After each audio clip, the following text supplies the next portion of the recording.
I love having these potatoes on my shelf so that I can easily have dinner put together in the evenings. This is going to make mashing potatoes so much easier. Also, throw them on a pan and roast them really quick. They'll already be cooked on the inside. They'll just need to brown up a little bit on the roaster. You can also drain them and throw them in the pan and fry them up. You can use them to make potato cakes. There's so many uses for these, and the fact that they're already prepared and ready to go is just really wonderful and makes that food prep in my day one step easier.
Back here I have my water going. I'm going to throw my potatoes in there for 2 minutes and they're going to boil, and then I'm going to hot pack them into my jars. My jars are inside of the oven getting heated up to 200 degrees Fahrenheit, and then I've got boiling water here, boiling water here. I've got my lids boiling here. I've got my pressure cooker starting to heat up there, and then I've got salt. I'm going to be adding a teaspoon of salt to each jar of potatoes, and like I said, I'm going to be hot packing, so watch this process.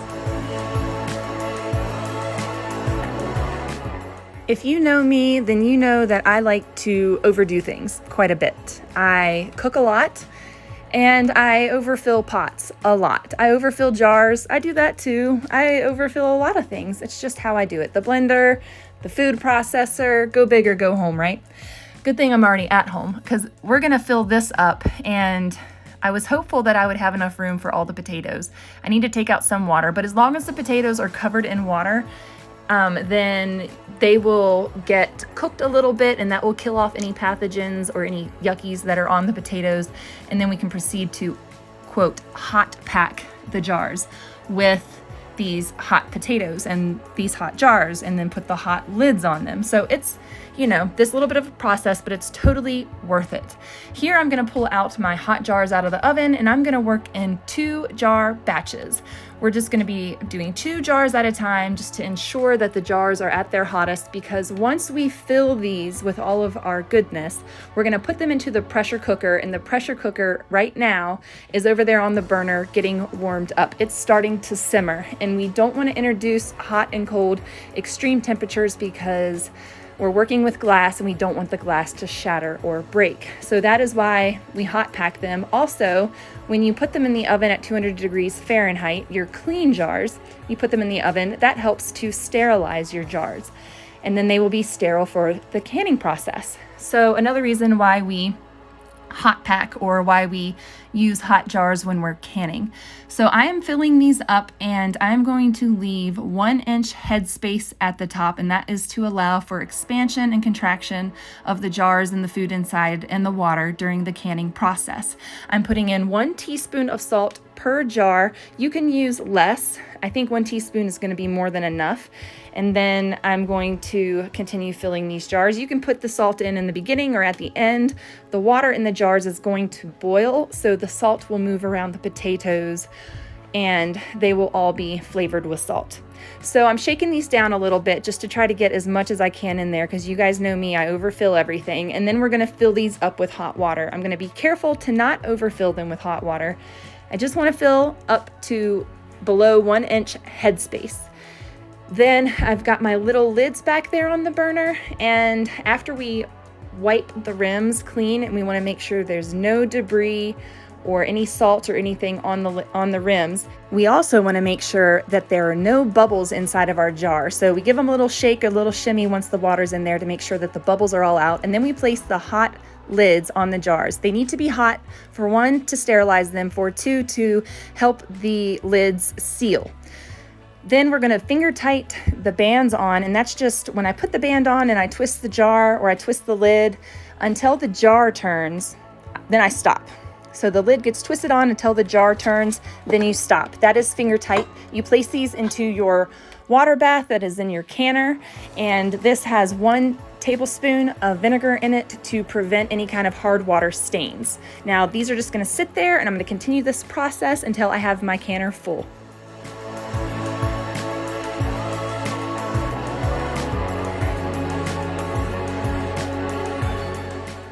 Guys, I'm using the Presto pressure canner, and in here it tells me to wash, peel, rinse potatoes, and then slice them up into 1-inch cubes, and then cover them with water and bring them to a boil. So I added salt, and then it says to put them in the jars and cover with boiling water. Then it says to process at 11 pounds pressure. However, I'm at a higher elevation, so I'm processing at 13 pounds pressure, 35 minutes for pints, and quarts for 40 minutes. So once this comes up to pressure and I put the weight on, I'm gonna start my timer for 40 minutes. Once that 40 minutes is up, I turn off the heat, and then I let the pressure canner depressurize. Once this is down to 0 and everything has had time to vent and all of the pressure is released, then this can be opened, and you can, once it's opened, you can just let it get some air, and then after about 10 minutes you can remove your jars.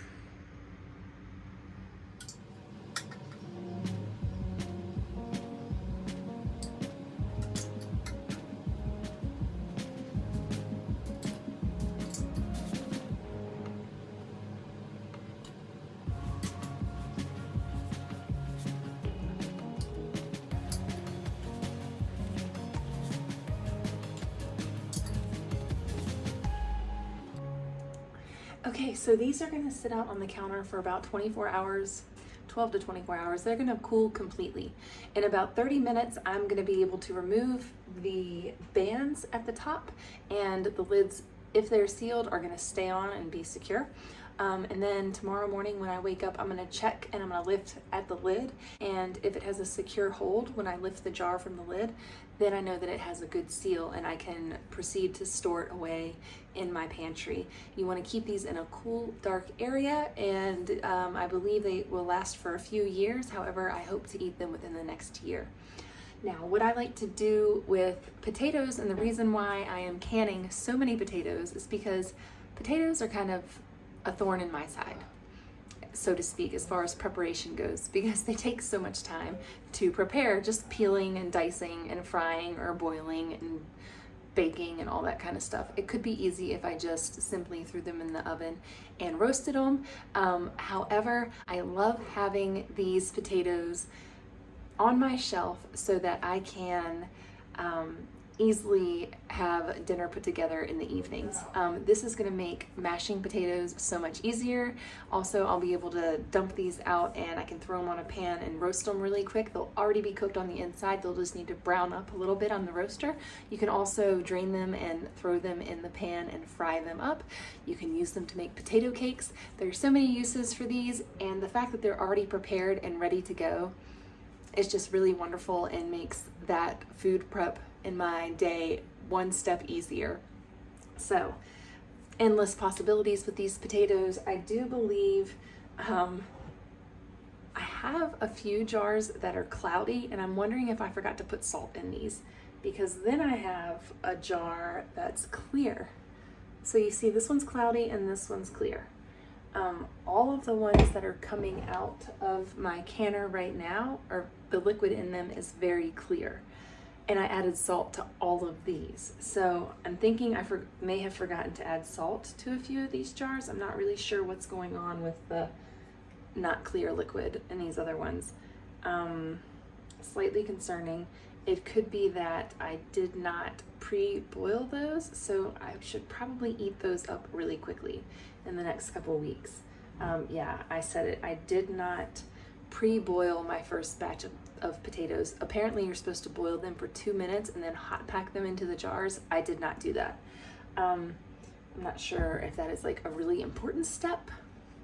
I did it today with this batch, so that is what I showed you guys. I parboiled these for 2 minutes because they're little cut up cubes, and after the 2 minutes I hot pack them into the jars. So you want to make sure that you follow your directions exactly. And then also I had to can these at 13 pounds of pressure because I'm over 4,000 square feet. So anywhere from like 2,000 to 6,000 square feet, I believe you have to up your pressure. And so I did that, and then I canned these, or I pressure canned these for 40 minutes. So what you do is you do not add the weight onto the lid. You leave the weight off. You let it build pressure and pressurize for 10 minutes, and then you add your weight and start your timer once you reach your pressure. So then your valve has to go up and tell you what your pressure is. Once you get to either it's 11 pounds if you're at a lower elevation than me, or you're at 13 pounds of pressure if you're at an elevation like me, or higher. So just pay attention to that when you do this. But I hope you guys learned a little something here. Definitely, if you can, go ahead and can up some potatoes. It's gonna make your holiday season so much easier because you can take these canned potatoes and make your mashed potatoes without having to boil anything. You just have to heat everything up on the stove real quick and throw all your ingredients in and mash them right up. You can mash them up in the broth that's already in there. You can use chicken broth. You can use any of the broths that you've made that you have stored in your pantry. You can also use milk. I do a dairy-free version, so I just use broth and lard. I like to use the lard that I rendered from our pig fat. So I use lard and broth, and sometimes I will use some like coconut cream, but coconut cream has a really strong flavor, so we'll use like some unsweetened almond milk. It just depends. And then I also add a bunch of nutritional yeast to it, and that gives the mashed potatoes a really cheesy, yummy, delicious flavor. So yeah, there's all kinds of ways that you can dress these potatoes up and make your life easier just by spending a little bit of time in the kitchen prepping up all these jars of beautiful potatoes, and then boom, easy side dish. So I'm excited about this. Let me know down in the comments if you guys are going to give pressure canning a try, if it's something that you are interested in. If you have any more questions, I can do my best to answer them. Like I said, I just used the book that came with my pressure canner, and I've used this to can both meat stew and straight up meat with some jalapenos in it. So if you get a pressure canner, there are all sorts of ways that you can meal prep. You can make apple pie filling and all kinds of things that you can preserve to make your meal prepping and your meal times more seamless. I hope you guys enjoyed this video. Go ahead and give this video a thumbs up if you did enjoy it. And if you're new to my channel and you haven't done so already, or if you haven't done so already, click the subscribe button so that you can stay up to date with all of my latest videos. And if you click the notification bell, that's a little bell down there, that will tell you every time that I have a new upload on my channel. And I would love it if you guys hung out with me and watched more of these videos. I appreciate you guys so much. Thanks for hanging out with me today. Until next time, bye.